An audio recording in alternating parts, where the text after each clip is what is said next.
یہ کام اچھا ہے۔ کہہ دیجئے سبحان اللہ۔ ہر عمل سے یہ کام اچھا ہے۔ ورحمۃ اللہ وبرکاتہ۔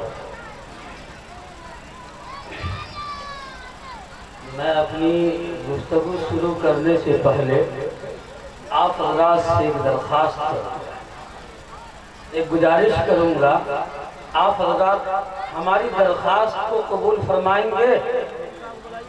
فرمائیں گے؟ بہت دور سے آئے ہیں اور نیند قربان کر کے یہاں آئے ہیں، علماء کی زیارت کر رہے ہیں، ان کی گفتگو سماعت کریں گے۔ ہماری درخواست قبول کریں گے؟ کامیاب جو حضرات یہاں کھڑے ہوئے ہیں مہربانی فرما کے اندر آ جائیے، بہت ثواب ملے گا۔ اور ہمارے جو معزز اور مکرم حضرات سامعین آگے سامنے کھڑے ہیں وہ آگے آ جائیں، بیٹھے ہیں وہ بھی آگے آ جائیں، آئیے مل کے بیٹھیے، کھڑے ہو جائیے، تھوڑی سی زحمت کیجئے، اس زحمت کا بڑا ثواب آپ کو ملے گا۔ اللہ تعالیٰ آپ کی اس مشقت کو قبول فرمائے گا۔ کھڑے ہو جائیے، سب آدمی کھڑے ہو جائیے، سارے سامعین کھڑے ہو جائیں، کھڑے ہو جائیے، کھڑے ہو جائیے، آگے آئیے، آگے آئیے، مل جل کے بیٹھیے۔ ملا دے گا، آپ کے جذبات کو ملا دے گا، آپ کے جو خیالات ہیں اس کو ملا دے گا، سارا جھگڑا آئیے آئیے آئیے۔ اور لگتا ہے بڑے پڑھے لکھے لوگ ہیں پیچھے بیٹھے ہوئے، ان سے گزارش ہے کہ تھوڑی سی زحمت کریں، آگے آئیے۔ بسم اللہ الرحمن الرحیم، الحمدللہ وبہ نستعین، اما بعد، قال سبحانہ جل وعلا فی الکتاب العظیم، اعوذ باللہ من الشیطان الرجیم، بسم اللہ الرحمن الرحیم، اِنَّا نَحْنُ نَزَّلْنَا الذِّكْرَ وَإِنَّا لَهُ لَحَافِظُونَ۔ وقال تعالى في موضع آخر ذلك الكتاب لا ريب فيه، صدق الله المولانا العظيم۔ وقال النبي صلى الله عليه وسلم فضل كلام الله على سائر الكلام كفضل الله على خلقه، او كما قال عليه الصلاة والسلام۔ لائق تعظیم و حرمت اس لیے قرآن ہے، لائق تعظیم و حرمت اس لیے قرآن ہے، حق تعالی شانہ کا یہ آخری فرمان ہے۔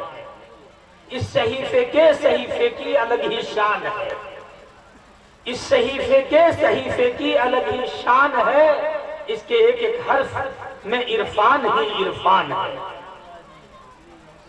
صدر عالی ذی وقار اسٹیج پر جلوہ فروز، معزز، علمی، ادبی، سیاسی، سماجی شخصیات دور دراز اطراف و اکناف سے تشریف لائے ہوئے دین کے جیالوں، پروانوں اور مستانوں، دعا گو ہے کہ اللہ تعالیٰ آپ کی حاضری کو اپنی بارگاہ میں شرف قبولیت عطا فرمائے۔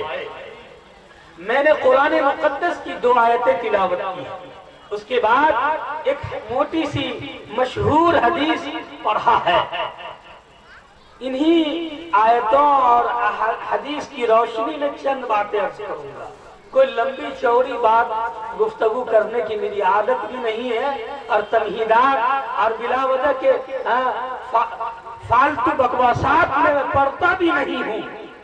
قرآن میں آیا ہے، اللہ فرماتا ہے اِنَّا نَحْنُ نَزَّلْنَا الذِّكْرَ وَإِنَّا لَهُ لَحَافِظُونَ۔ حضرات 1400 سال قبل حرا کی چوٹی سے جبل نور سے ایک پیغام اللہ تبارک و تعالی نے کائنات کے انسانوں کو سنایا۔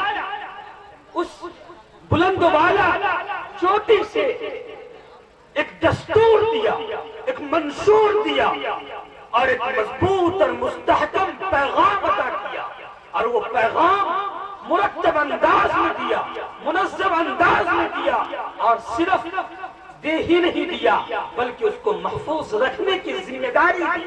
اِنَّا نَحْنُ نَزَّلْنَا الذِّكْرَ وَإِنَّا لَهُ لَحَافِظُونَ۔ وہ پیغام، وہ دستور، وہ منشور، وہ کتاب ہدایت قرآن مقدس، قرآن کہتا ہے کہ ہم نے اس پیغام کو نازل کیا، اس ذکر کو ہم نے اتارا ہے، اور اس کی حفاظت کی ذمہ داری ہماری ہے۔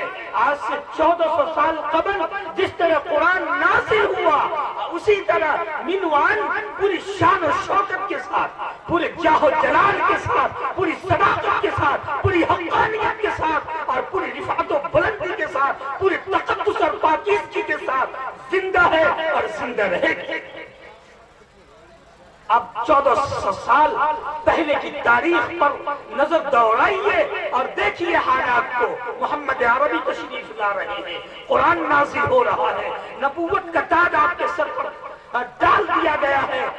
مکی دور آیا، مدنی دور آیا، صحابہ کا دور آیا، تابعین کا دور آیا، تبع تابعین کا دور آیا، اس کے بعد بڑے بڑے خلافت کا، ملوکیت کا اور شہنشاہیت کا دور آیا۔ ہم جمہوریت کے نظام میں زندگی گزار رہے ہیں۔ حالات بدل گئے، تہذیب و تمدن بدل گئے، لوگوں کے افکار و خیالات بدل گئے، اور نشست و برخاست کے طریقے بدل گئے، کھان پان کا ڈھنگ اور عام بدل گیا۔ لیکن قربان جائیے اللہ کی اس آخری کتاب پہ، قربان جائیے اس سب کی کتاب پہ، قربان جائیے اس رفعت والی کتاب پہ۔ یہ قرآن کا ایک آیت نہیں بدلا، قرآن کا ایک نقطہ نہیں بدلا، جو کا تو آج تک باقی ہے۔ جس طرح محمد عربی صلی اللہ علیہ وسلم کی ذات پر قرآن نازل ہوا 10 برس کے قلیل عرصے میں، اسی طرح آج موجود ہے، اور ایک دوسرے کی پکڑی اچھالنے میں، ایک دوسرے کے ناموس پر پٹا لگانے میں مصروف رہتا ہے۔ تم اس سے اچھے ہوئے کہ نہیں؟ اللہ تعالیٰ ارشاد فرماتا ہے حق ہے، تم صحیح جگہوں سے استعمال کرو اور مکمل اسلام کے اندر داخل ہو جاؤ۔ قرآن کہتا ہے یا ایھا الذین آمنوا ادخلوا فی السلم کافۃ ولا تتبعوا خطوات الشیطان انہ لکم عدو مبین۔ لوگو، ایمان والو، اسلام کے اندر مکمل داخل ہو جاؤ، اسلام کے اندر مکمل داخل ہو جاؤ، مکمل کامیاب ہو جاؤ۔ وانتم الاعلون ان کنتم مؤمنین۔ ارے پورا مسلمان تم بن کے دکھا دو۔ یہ نہیں کہ سر تمہارا مسلمان اور گھر تمہارا ہندو یا غیروں کا عیسائی یہودی، سر کے بال سے لے کے پاؤں کے تلے تک تم مسلمان بن کے دکھا دو۔ تم اپنی شادی اسلام کے طریقے کے مطابق کرو، ڈھول تاشا بجاؤ گے، مودی کیا مودی سے بڑھ کر ظالم اور جابر تمہارے سروں پر مسلسل فرعون وقت آ جائے گا۔ تم اپنی شادیوں کو اسلام کے مطابق کرو، شادیوں کو آسان بناؤ، نہیں بناتے، خرید و فروخت معاملات کو آسان بناؤ۔ حضرات، معزز سامعین، میں اس لیے کہہ رہا تھا یہ باتیں ہم ہندوستان میں رہتے ہیں، اور ہندوستان میں ہم کو بعض لوگ فلاں سے، راہل سے، اس سے اس سے ڈراتا ہے۔ مسلمانوں، اللہ سے ڈرو، اللہ تمہارا ہے۔ کسی یہ حکومتیں آتی ہیں جاتی ہیں، یہ باقی رہنے والی نہیں ہے۔ اسلام یہ باقی رہنے والا ملک ہے، ابدی مذہب ہے، ابدی مذہب ہے۔ ان الدین عند اللہ الاسلام، اور اللہ نے کہا انا نحن نزلنا الذکر وانا لہ لحافظون۔